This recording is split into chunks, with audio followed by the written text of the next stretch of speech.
She cleaned his house for 30 years. Then she opened the drawer he never let anyone touch. Welcome back, and enjoy the story. The morning light filtered through the heavy velvet curtains of the Chicago mansion, casting long shadows across the mahogany floors that Dorothy had polished to perfection countless times before. Her weathered hands gripped the feather duster with the same gentle precision she'd maintained for 30 years, moving silently through the grand study where Judge William Morrison sat hunched over his morning paper. The room smelled of leather-bound books and Old Spice cologne, familiar scents that had become the backdrop of her invisible existence. Every surface gleamed under her care, every ornament positioned exactly where it belonged, except for one forbidden territory, the bottom right drawer of the antique desk that loomed like a sealed vault in the corner of the room. Dorothy had learned long ago not to question the boundaries set by her employers. When she first arrived at the Morrison house in 1965, a young woman of 32, carrying her modest cleaning supplies in a wicker basket, Judge Morrison had been explicit, "That drawer is not to be touched by anyone, ever." His voice had carried the authority of decades on the bench, and she had simply nodded, understanding that some secrets were meant to remain locked away. Over the years, she had dusted around it, polished the desk's surface, but never once had her fingers lingered on its brass handle. The household had been different then, alive with the laughter of children, the rustle of Mrs. Morrison's silk dresses, the clatter of dinner parties that stretched late into the evening. Dorothy had cleaned up after birthday celebrations and holiday gatherings, folding tiny clothes that would never fit her own children, arranging flowers for tables where she would never sit. She was a ghost in their world, essential yet unseen, maintaining the foundation of their lives while remaining invisible to their daily consciousness. The children grew up calling her the cleaning lady, never learning her name, never knowing that she had children of her own, waiting at home in a cramped apartment. On the South Side, as the decades rolled by, the house grew quieter. The children moved away to prestigious colleges and successful careers. Mrs. Morrison passed away from cancer, and eventually only Dorothy and the judge remained in the vast, echoing mansion. Their relationship settled into a comfortable routine. A few words and mutual respect. He would leave her paycheck on the kitchen counter every Friday sometimes, with a brief "Thank you, Dorothy" scrawled on an envelope. She would respond with a quiet "You're welcome, sir," and continue with her work. Their interactions were minimal but consistent, like the ticking of the grandfather clock in the hallway that marked the passage of their shared, separate lives. The transformation began on a humid August morning when Dorothy discovered a photograph. Lying open on the judge's desk, a faded image of a beautiful woman holding a young boy with bright, curious eyes. The child's face struck her like lightning, bearing an uncanny resemblance to her own son Michael, who had died in Vietnam 5 years earlier. Her hands trembled as she set down her cleaning cloth, staring at the photograph with a mixture of longing and recognition. "That's Margaret, my wife," came the judge's voice from behind her, softer than she'd ever heard it. "And that's Thomas, our eldest. He's a surgeon in California now, calls on holidays." Dorothy nodded, her throat tight with emotion, and whispered, without thinking, "Michael would have been 36 this year."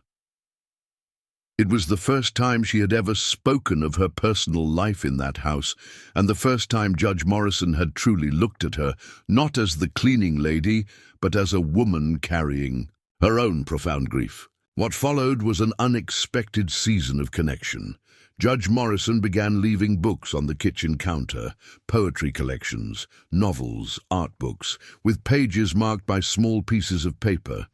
Dorothy would read them in the evenings at her own kitchen table, sometimes marking her favorite passages with pressed flowers or leaving him brief notes about what had moved her. He started brewing extra coffee in the mornings, wordlessly offering her a cup as she began her work.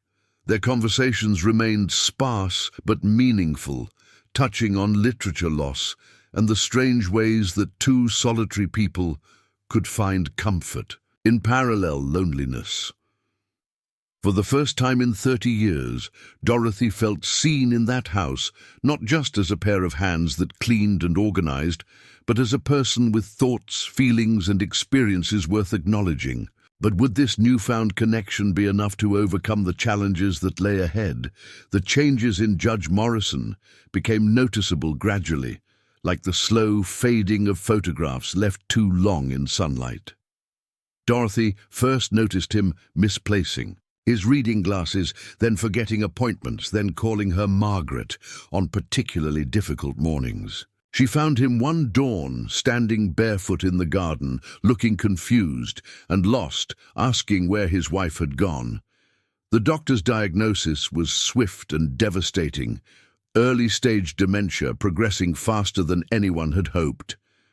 Dorothy reorganized, her entire life around his care, arriving earlier, staying later, becoming not just his housekeeper, but his anchor to reality. She learned to redirect his confusion with gentle patience, to comfort him during episodes of panic, and to preserve his dignity even as his mind began to slip away from him.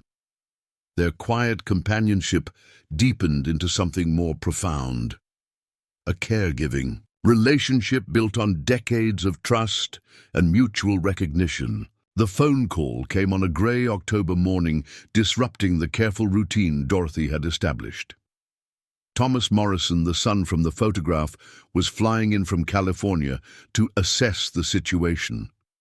His voice on the phone was crisp and businesslike, carrying none of his father's warmth or consideration.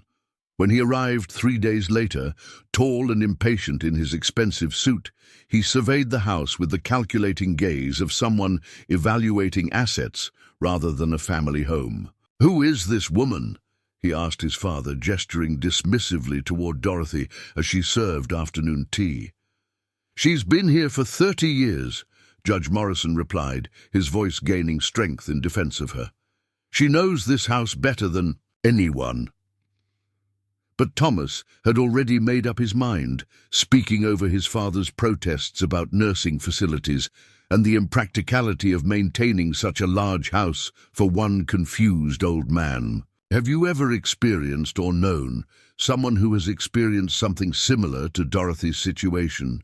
Share your thoughts in the comments below. The moment that changed everything came unexpectedly, like lightning splitting a summer sky. Dorothy was preparing Judge Morrison's lunch when he suddenly grabbed her wrist with surprising strength, his eyes clearer than they'd been in months. "The drawer," he whispered urgently, pointing toward the forbidden desk drawer that had remained locked for 3 decades. "Bottom right. The key is on the bookshelf behind the law journals. Get it now before I forget again." His voice carried the authority of his younger self, the judge who had commanded courtrooms and made decisions that shaped lives. Dorothy's hands shook as she retrieved the small brass key, her heart pounding with the weight of finally approaching the boundary she had respected for so long. "Open it," he commanded gently. "What's inside was always meant for you." Inside the drawer, Dorothy found a sealed envelope with her name written in Judge Morrison's careful handwriting, along with a small wooden box containing a house key and legal documents. The letter, written in moments of clarity over several months, revealed a truth that took her breath away. He had quietly updated his will, leaving her the mansion and a substantial portion of his estate. "You were never just my housekeeper," the letter read. "You were my companion, my friend, and the person who kept my world together when it began to fall apart. Thomas has his successful life and wants nothing from this old house except its monetary value. But you, Dorothy, you made this house a home." The legal documents were thorough and unshakable, witnessed by his longtime attorney, and filed properly with the county clerk. He had thought of everything, ensuring that his final gift could not be challenged or overturned. When Judge Morrison passed away peacefully in his sleep 2 weeks later, Dorothy was the one who found him sitting in his favorite armchair with a slight smile on his face, as if he had finally found the peace that had eluded him in his final years. She arranged the funeral with the help of his attorney, a kind man who had known about the will and respected the judge's decision. Thomas arrived for the service in a fury, demanding to see the will and threatening legal action when he learned of his father's bequest. "This is fraud," he shouted at the lawyer's office. "My father was mentally incompetent. That woman manipulated him. But the documentation was ironclad, the witnesses credible, and the judge's mental competency at the time of signing thoroughly established.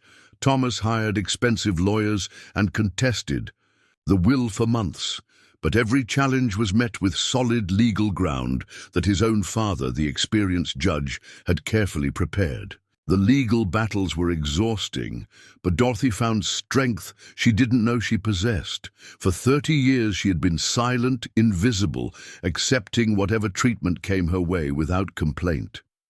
Now, for the first time, she had a voice backed by law and justice. She testified in court about her years of service, her relationship with Judge Morrison, and the gradual deepening of their friendship.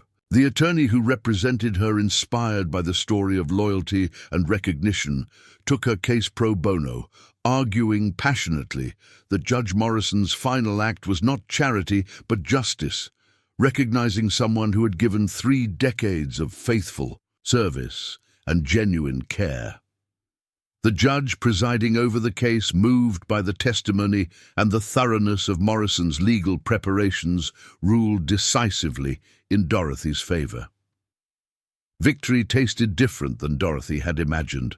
Not triumphant, but quietly satisfying, like justice finally served after a long wait. Thomas eventually stopped fighting, perhaps recognizing that his father's decision reflected years of careful consideration rather than momentary confusion. He took what personal items he wanted and returned to California, leaving Dorothy alone in the mansion that had been her workplace for 30 years and was now her home. She spent the first night sitting in Judge Morrison's study, reading one of the books he had left for her, finally able to touch the forbidden drawer that had held, not secrets, but a promise of recognition and respect. Rather than selling the mansion or living alone in its vast rooms, Dorothy made a decision that honored both her own values and Judge Morrison's legacy of justice.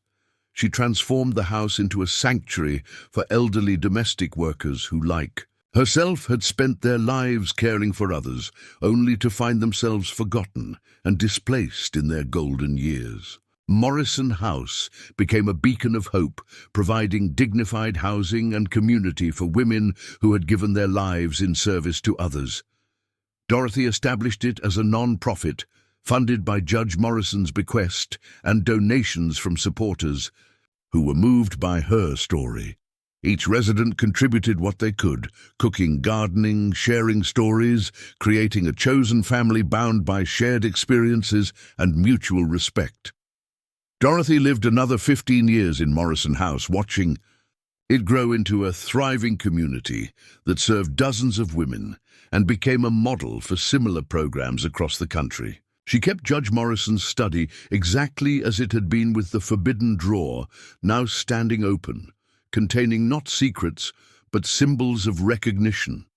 Letters from residents, photographs of the community, and the original brass key that had unlocked not just a drawer, but a new chapter of dignity and purpose. On quiet evenings, she would sit in his old chair, reading the books they had shared, feeling his presence in the justice that continued to unfold. The house that had once made her invisible became the place where she was most clearly seen, not as a servant, but as a leader, a friend, and a woman whose worth had finally been recognized. When Dorothy passed away peacefully at the age of 97, surrounded by the women who had become her chosen family, she was wearing the brass key around her neck, a symbol of the truth she had learned and shared, that everyone deserves to be seen, valued, and remembered for the love they bring to the world. Congratulations, type 7 in the comments, so I know you stayed with me until the end. Leave a like and subscribe, but only if you truly enjoy what I do here. See you.